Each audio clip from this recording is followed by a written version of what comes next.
अब धर्मांतरण कराने पर होगी उम्र कैद। भारत में पिछले कई वर्षों से देखा जाए तो कई राज्यों में इस तरीके के मामले सामने आए हैं कि लोगों का धर्मांतरण कराया जा रहा है। कई बार जबरन, कई बार धोखे से और कई बार लालच देकर के मामले इसमें शामिल होते हैं। लेकिन अब राज्य सरकारों के द्वारा यहाँ पे सख्त कानून बनाया जा रहा है। और इसमें देखा जाए तो छत्तीसगढ़ राज्य के द्वारा बनाया गया एक ऐसा कानून जिसमें लोगों को उम्र कैद के साथ साथ यहाँ पर 25 लाख के जुर्माने का प्रावधान किया गया है।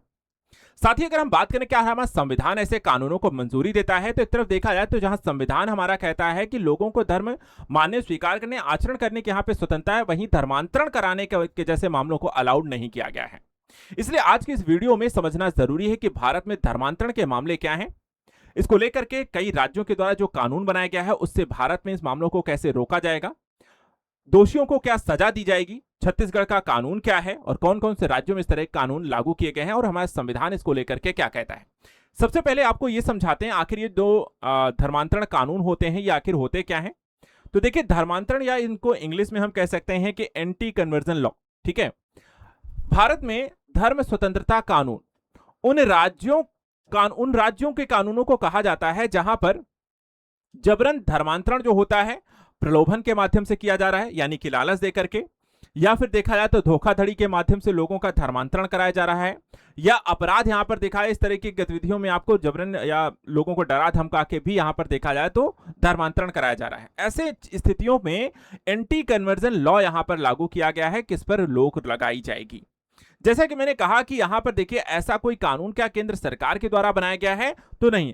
भारत में देखा जाए तो केंद्र सरकार के द्वारा ऐसा कोई कानून नहीं बनाया गया है। लेकिन अगर हम बात करें कि क्या राज्य सरकारों के द्वारा ऐसे कदम उठाए गए हैं, तो हां, अब तक देखा जाए तो ओडिशा जो पहला राज्य था 1967 में ऐसा राज्य बना जिसने ऐसे कानून लागू किया। और उसके बाद वर्तमान समय में देखा जाए तो मध्य प्रदेश, उत्तर प्रदेश, उत्तराखंड, हिमाचल प्रदेश, झारखंड और कर्नाटक जैसे राज्य जो हैं अब एंटी कन्वर्जन लॉ को लागू कर चुके हैं। और इसमें सबसे जो नया राज्य जुड़ जाता है वो है आपका छत्तीसगढ़। हाल ही में देखा जाए तो छत्तीसगढ़ की कैबिनेट ने छत्तीसगढ़ धर्म स्वतंत्रता विधेयक 2026 को मंजूरी दी है और फाइनली यहां पर अब संसद में से रख भी दिया गया, वहां पर भी आपको इसको लागू करने की बात की गई है।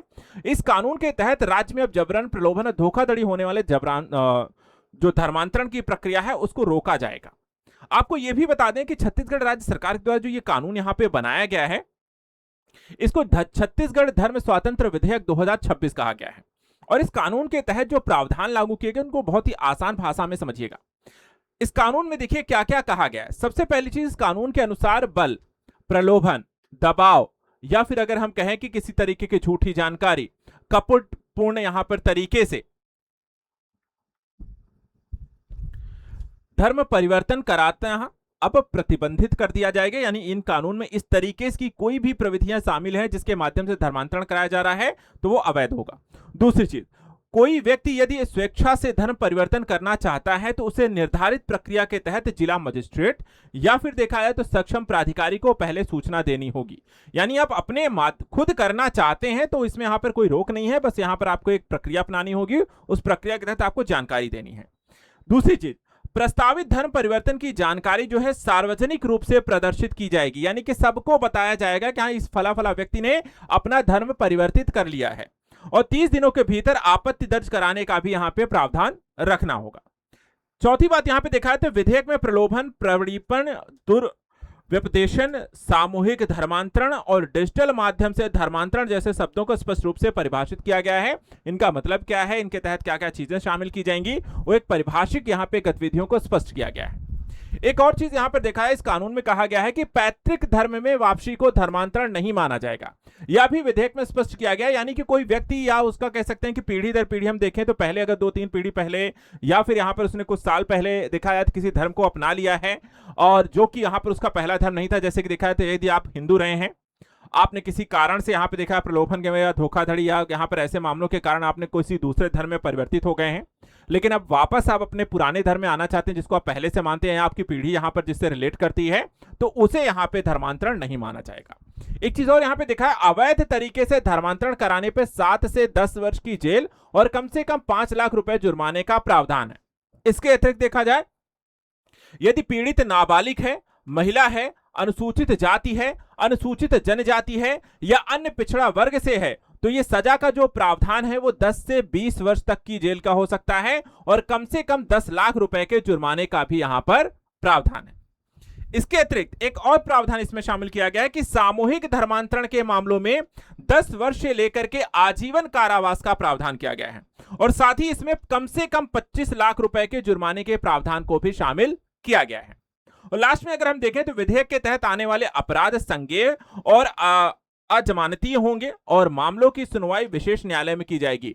यानी कि देखा जाए तो जमानत इसमें नहीं मिलेगी और संज्ञेय अपराध यहां पर अब घोषित कर दिया गया धर्मांतरण को, और यहां पे देखा जाए तो इसकी सुनवाई भी आपको स्पेशल कोर्ट में की जाएगी। तो ये पूरा एक धर्मांतरण विरोधी जो कह सकते हैं, जो लगातार धर्मांतरण के मामले बढ़ते जा रहे हैं, उसको रोकने का प्रयास यहां पे छत्तीसगढ़ सरकार द्वारा इस कानून के माध्यम से किया जा रहा है।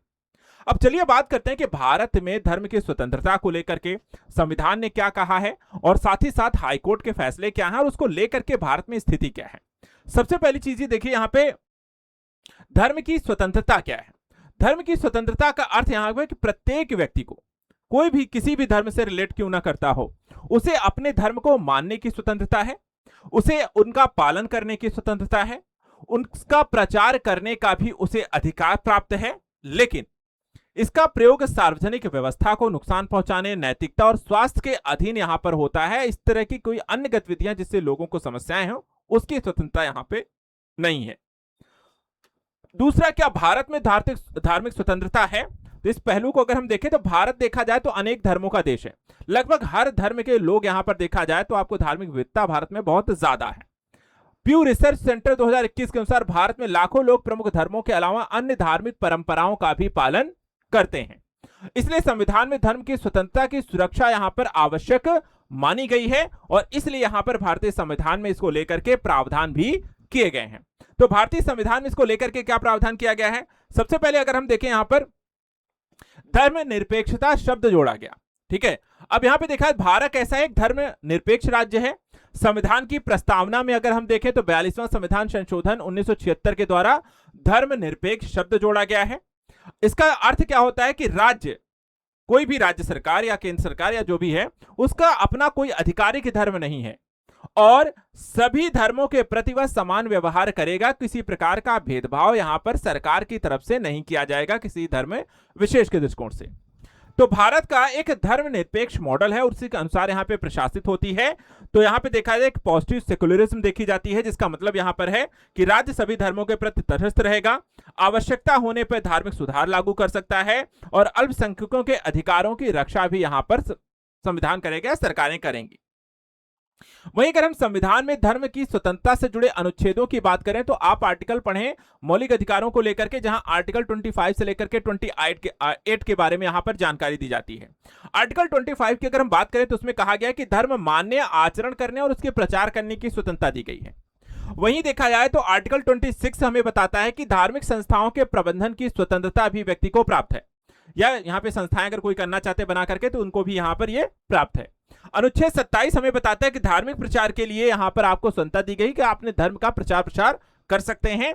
और साथ ही अनुच्छेद 28 कहता है कि अगर सरकारी शिक्षण संस्थानों में धार्मिक शिक्षा से यहां पर आपको स्वतंत्रता दी गई है। तो इस तरीके से यहां पर आपका अनुच्छेद 25 से 28 तक मौलिक अधिकार भी आपको मिला है अपने धर्म की स्वतंत्रता से जुड़े पक्षों को लेकर के। अब देखा जाए तो सुप्रीम कोर्ट के द्वारा इस संदर्भ में क्या कहा गया है, क्या सुप्रीम कोर्ट इसको लेकर के पॉजिटिव यहां पे रिस्पांस करता है, उसको लेकर के धर्मांतरण जैसे कानूनों पर क्या कहता है? तो एक यहां पे देखिए मामला सुप्रीम कोर्ट का आता है जो स्टैनलियस versus state of Madhya Pradesh 1967 का सुप्रीम कोर्ट का एक मामला है, जिसमें कहा गया है कि अनुच्छेद जो 25 है ये धर्म का प्रचार करने की अनुमति देता है, लेकिन जबरन धर्मांतरण का अधिकार नहीं देता है। ध्यान रखिएगा, आप ना प्रचार प्रसार करिए, उसकी यहां पर छूट है, लेकिन किसी का प्रचार प्रसार के माध्यम से या उसका यहां पर प्रयोग करके आप किसी का जबरन धर्मांतरण करा रहे हैं तो यह यहां पर स्वीकार्य नहीं है और इसलिए राज्य सरकारें धर्मांतरण विरोधी कानून बना सकती हैं। दूसरा, अन्य कई यहां पर मामले हैं महत्वपूर्ण, जैसे कि यहां पर देखा है तो Bijoy Emmanuel versus state of Kerala 1986 का मामला है, जिसमें राष्ट्रगान न गाने पर छात्रों को दंड देना और धर्म की स्वतंत्रता का उल्लंघन यहां पर माना गया है। इसी तरीके से आचार्य